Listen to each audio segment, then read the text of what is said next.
magandang gabi ulit sa inyong mga kanunoy kong minamahal.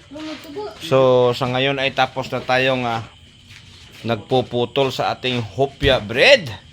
So ito na, may gumagawa na si Madam at ang kanyang supling. Alright, ito yung kanyang supling na master ko.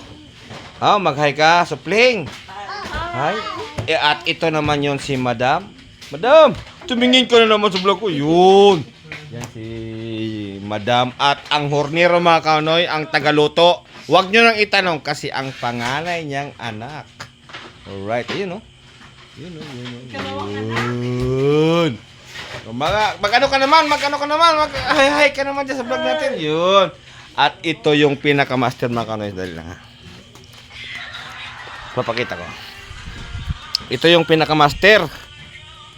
Yan o. Mag-hi ka boss. Mag-hi ka naman sa vlog natin. Ayan o. Yan mga kaunoy. Ito yung pinaka-master. Gumagawa siya ng harang sa kanyang multi-cab dahil gawa ng bibili bukas ng biik. Biik mga kaunoy, bibili siya kasi para alagain at palalakihin ulit kasi kanina nagbinta sila ng apat. So, dalawang bagay lang kaunoy. Tumubo ba o nalugi pa? Ganun lang yan mga kaunoy. So, let's go! Balik tayo sa loob ng bakery natin. Alright. So, nagkalat pa dahil hindi pa nakapaglinis. Ay bukas pala wala tayong work dahil maraming gawain ng ating mga boss. So nakita nyo kanina, ito yung finish na hopya talaga. Tingnan nyo. Yan. Yan ang finish na paggawa ng hopya. Ngayon, kung mayroon mang gustong kumain, comment lang sa baba. Sa may comment section at tanongin nyo kung saan tong lugar na to. Kung dito kayo sa malapit sa lugar namin ay pwede kayo pumunta.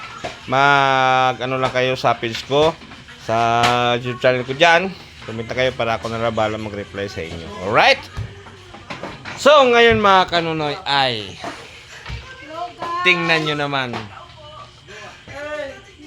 Alam nyo ba mga kanunoy, kung walang tao dito, kung wala ako dito, sila lang.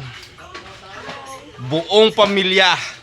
Kita nyo naman kung ano kasi sipag itong pamilyang ito. No? Ang maestro, ang mama, ang mga obreros, ang mga anak.